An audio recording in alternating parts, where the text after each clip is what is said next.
Hello, welcome to my channel. My name is Lisa. I hope you're doing well today. I am in the craft room for a couple hours now, just playing and having fun, and I still have some gesso on my hand. I'll show you why I do. I thought I washed it off pretty good, but boy, that stuff gets everywhere, doesn't it? Anyway, this video is going to be more of an inspiration video versus a how-to video.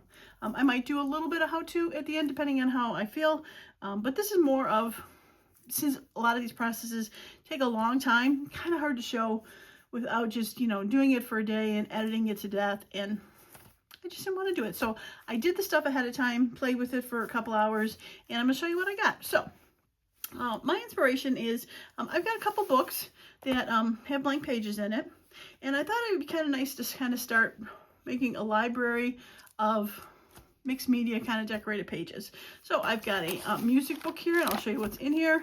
I've got a really old cookbook with some yellowed pages, so white pages, yellow pages. I was thinking you could probably take like a book of Reader's Digest book, or if you've got even just a brand new book from, the Dollar Tree that has, nondescript writing on it, but you want to make background kind of pages. So I'm going to start with, we'll start with the music book. And I'll show you a couple of the ideas that I have. I have them laid out here. So what I did is, I have been using this book for other things. And what I did is I took the book out and I kind of just tried to get the spine to break a little bit so I could get stuff for it. So the first one that I did, and this is in no particular order how I did it. I was just opening pages and flipping it. This was stenciled. You can kind of see the stencil here. The stencil, I sprayed through the stencil to get some splotches on here with some distress sprays, distress inks, and then because the stencil got wet, I then took that and pushed that onto things. So this was stencils with distress sprays. And so the goal is, like, you could take this page out, you could use it in a journal, or you could rip pieces off. I was actually thinking maybe of taking these sheets and making like a masterboard out of it with pieces, and that would probably be a different video for that. But there is just spritzing of mixed colors. These are all experiments. Is the prettiest one? No, probably not. But anyway, all right, so the next one, this was just a page that I put gesso on, and I have not put anything on it. I do have examples of stuff that I put on there, but just putting gesso on a page, kind of muting down the music notes, kind of fun. All right, so this one, next one is also a spritzed, but the stencils was used when I took ink and threw the stencil through there. So it was a little bit less of a stamping with the stencil and more of a swooshing through the stencil. So again, these pages could be ripped out, used in a journal, or, parts could be ripped out as backgrounds, etc. All right, so the next one, this was a stamp. This stamp right here, and I used distressed spray. I used distressed spray stain, and I sprayed it onto, I have a tile. I got this tile from I believe Home Depot, probably Home Depot. You can buy them for like $1. They're like sample pieces here. These are great to use, and I just sprayed a little bit on there, and I stamped onto there and just stamped all over the place. So it kind of looks like static almost to me. But any nondescript stamp would take it, and I just was, just put the ink on and stamped, and these would be great background pages to be able to put something on the top of there. Okay, next one. This is just spritzes, no stencils, just spritzes. Very bright colors. I was thinking actually these colors I picked for that little golden book I'm working on, the monster at the end of the book. It's got blues and pinks. So that was kind of my theme on this. I don't know if I would do it in general, blues and pinks together for any other reason, but that was my thought behind it. Okay, next one. Now this one, you can see there's gesso in the back. This one was taking some of those stamps that I created out of the foam, and whoops.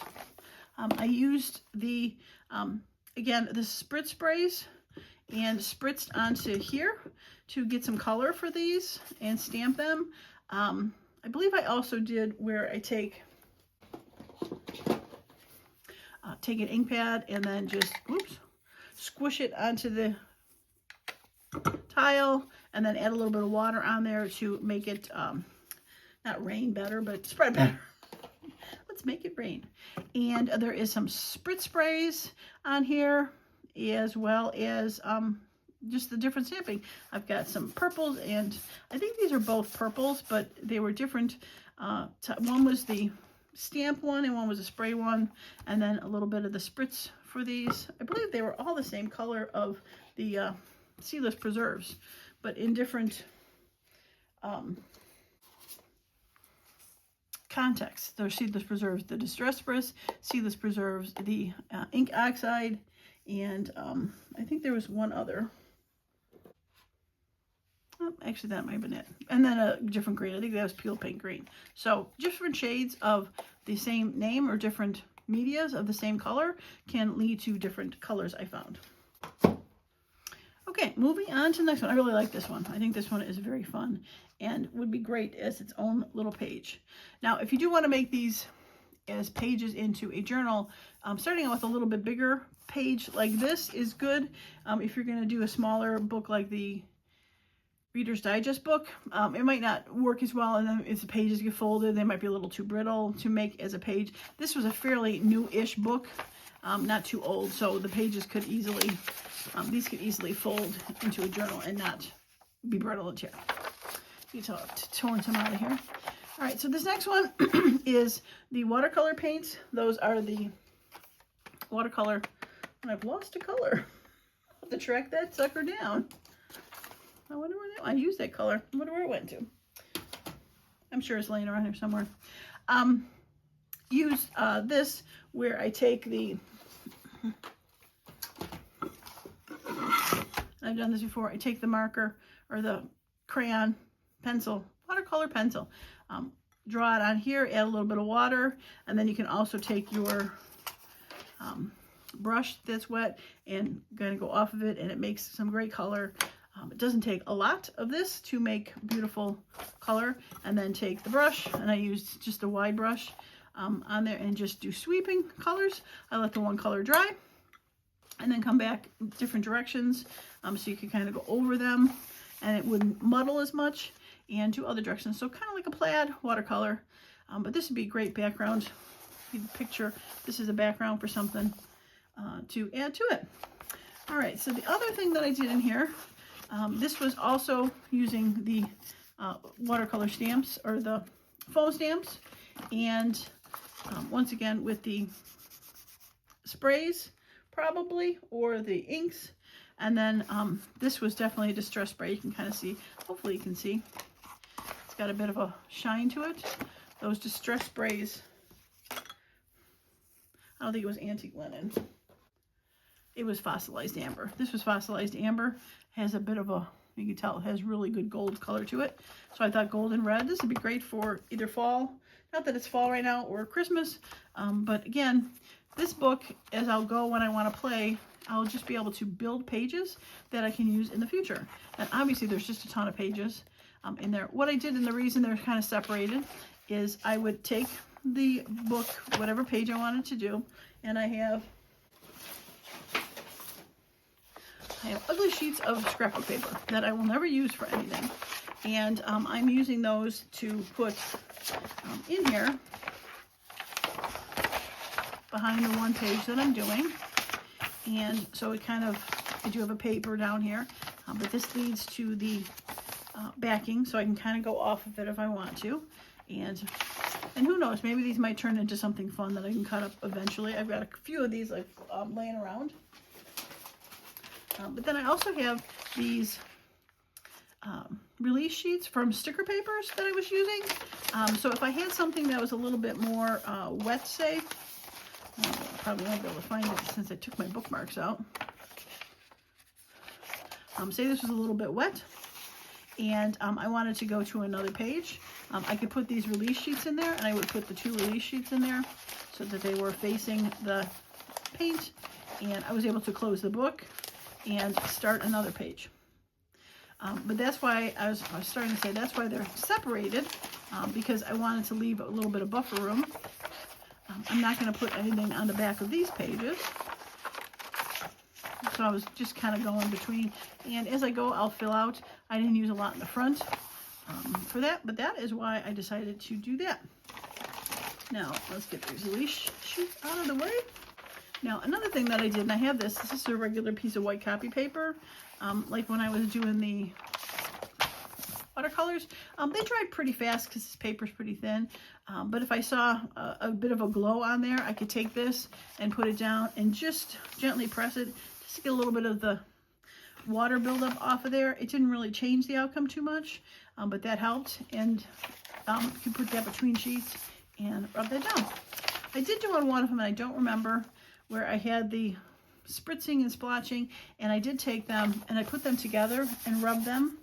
I did also use like a squeegee and pushed it out so that the kind of like a Rorschach thing where whatever was on one side was on the other. And like I said, it wasn't this.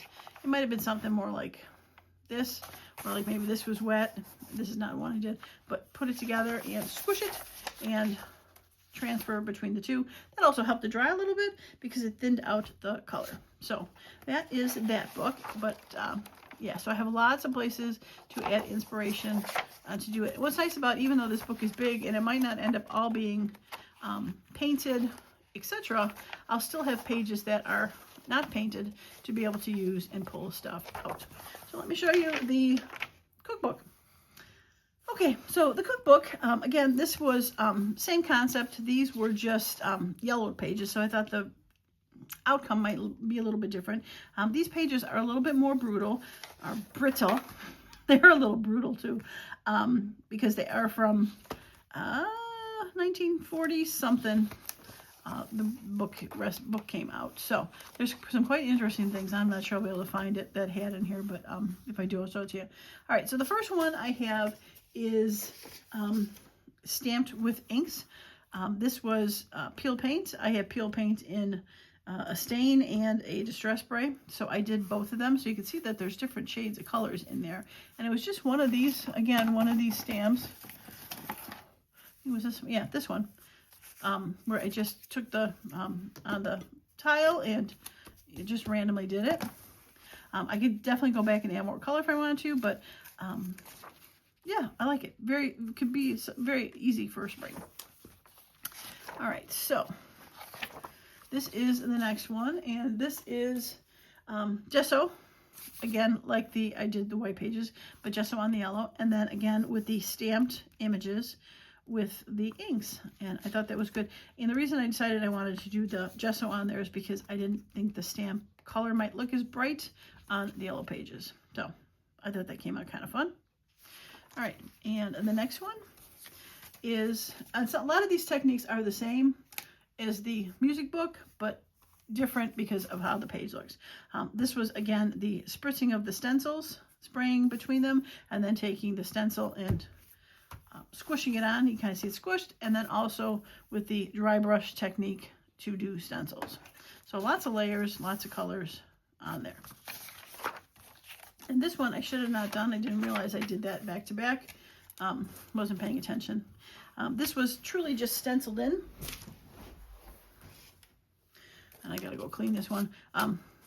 Stenciled with the rub on and a little bit of spritz in the background for that. Of course, I skipped a whole bunch of pages in here. Oh, there, what's that? And put a tag in there. I think this might have been the wipe off. Yeah, this was just a wipe off of one of those stamps from before. I just had some ink left on the stamp pad, and I just went until it dried on there. So I can go back and add some more stuff if I want to this. Okay, next one. This is gessoed, as you can see, and again with the watercolor paints and the thicker brush. A couple different colors. I have like a red and green, but with the yellowish background, it definitely looks like fall colors. These would be fun for Christmas, fall. I love this one. This one came out very cool. And way back here, once again, these foam stamps. And this was also the Gathered Twigs Distress Spray Stain, but just in yellow in the background versus white in the background. So once again, parts of this would be very fun to take off. I wonder if I can find, let me see if I can find that page I wanted to read. Here it is. Through jams, jellies, and preserves, how to preserve a husband. Bear with me. Be careful in your selection. Do not choose too young, and take only such variety as have been reared in good moral atmosphere.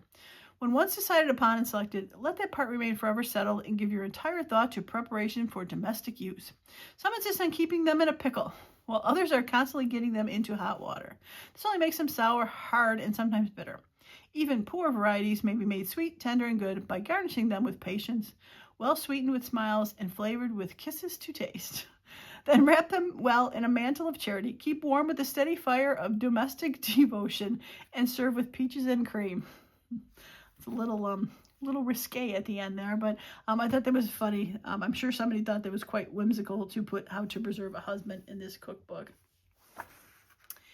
There was a second one in here that I found. I didn't really read the whole book, but these stuck out to me. For beverages, buying of coffee. Coffee should be bought for family use in small quantities, freshly roasted and ground, or if one has a coffee mill, it may be ground at home as needed. After being ground, unless kept airtight, it quickly deteriorates. So definitely something from when, a little bit older, you had to do kind of stuff like that. But I did, when I first found this book by my mom's, it was a holiday, and we were reading some of these recipes, and there were some really gross recipes in here that, like, who would want to eat that for things? And yeah, it was, there was some not so good stuff in there. But anyway, it is a great book to be able to use and be able to make some fun pages out of, definitely, with antiquing and color, and not have to worry about using the whole book up if I wanted to use other things.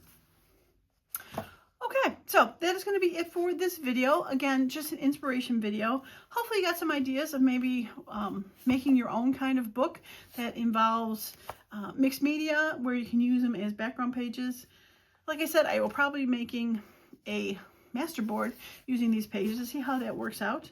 And that'll be an upcoming video. So if you want to see that, don't forget to subscribe to the channel. Click a like on here. And if you subscribe, don't forget to hit that bell so you get notified when the videos come up. Okay, well, that is going to be it for me and my messy little video. Not messy for you because you didn't see it, but messy for me. All right, thanks so much for stopping by. And as usual, I hope you all have a wonderful and creative day. Bye for now.